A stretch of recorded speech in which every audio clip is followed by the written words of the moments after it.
Assalamualaikum warahmatullahi wabarakatuh. Selamat datang seluruh channel saya Profesor Songko, dan tetap tersenyum karena senyum adalah pintu menuju bahagia. Kali ini saya berkunjung ke Desa Sumoroto, Kecamatan Kauman, Kabupaten Ponorogo. Di belakang saya ini adalah patung Klono Sewangdono, dan yang di sana itu adalah Monumen Bantarangin. Ini dibangun era kepemimpinan Bupati Ponorogo 3 sebelum ini ya, Haji Amin Sarjana Hukum. Nah, kita akan membahas tentang seputar keberadaan Prabu Klono Sewangdono yang diyakini oleh masyarakat menurut mitos sebagai raja kerajaan Bantarangin. Ikuti terus videonya dan tetap dukung channel ini dengan like, comment, subscribe, dan share agar makin berkembang.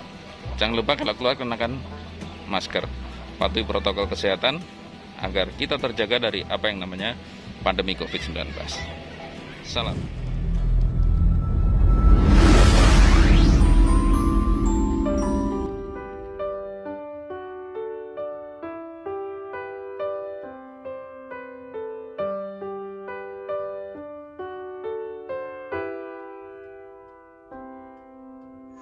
Sedulur, kali ini saya ajak berjalan-jalan atau berkunjung ke salah satu desa yang berada di kawasan barat Kabupaten Ponorogo. Tepatnya adalah Desa Sumoroto, Kecamatan Kauman, Kabupaten Ponorogo. Di tempat ini ada sebuah bangunan megah yang berdiri di tengah persawahan berbatasan dengan perkampungan warga. Bangunan ini adalah Monumen Bantarangin. Di Monumen Bantarangin ini terdapat pula patung raksasa, artinya patung yang sangat besar, yakni patung Prabu Klono Sewangdono. Prabu Klono Sewangdono konon adalah seorang raja di Kerajaan Bantarangin. Kerajaan Bantarangin sendiri diyakini oleh masyarakat Sumoroto berada di tempat yang sekarang berdiri bangunan Monumen Bantarangin ini. Karena konon sebelum didirikan monumen ini, dahulu kala di tempat ini terdapat pagar bata besar-besar atau semacam pondasi atau semacam itulah, sehingga berkembang cerita dan juga keyakinan masyarakat bahwa Kerajaan Bantarangin itu memang ada dan lokasinya berada di sini. Meskipun sampai dengan sekarang belum ditemukan prasasti atau bukti-bukti pendukung yang lain tentang keberadaan Kerajaan Bantarangin itu sendiri. Nah, ini adalah patung Prabu Klono Sewangdono, raja besar yang diyakini memimpin Kerajaan Bantarangin. Lantas siapa sebenarnya Prabu Klono Sewangdono ini? Banyak cerita yang mengulas tentang keberadaan raja tampan gagah ini. Salah satunya dalam Serat Panji. Di Serat Panji, Klono Sewangdono adalah Ratu Sabrang, atau dalam cerita pewayangan dikisahkan sebagai tokoh-tokoh jahat atau Wong Sabrang. Sementara di dalam legenda Riok Ponorogo, tokoh Klono Sewangdono adalah sosok sentral, yang mana keberadaannya menjadi setting cerita terjadinya Riok Ponorogo. Ada sebuah kisah yang mana menyebutkan bahwa pada awalnya Prabu Klono Sewangdono adalah putra seorang raja Kediri bernama Klono Seswohandono, yang mana saat ditunjuk menggantikan ayahnya sebagai raja, beliau memilih menolak dan kemudian mengembara berguru pada Ki Ajar Soko di lereng Gunung Lawu. Ada juga cerita lain yang menyebutkan bahwa Klono Sewangdono adalah putra Ki Ageng Japan. Ki Ageng Japan adalah pemimpin wilayah sekitar bekas kerajaan Wengker pada masa dahulu. Sama dengan kisah yang pertama, dalam kisah cerita ini dikisahkan bahwa Klono Sewangdono juga berguru pada Ki Ajar Soko atau Ki Ajar Lawu yang berdiam di lereng Gunung Lawu.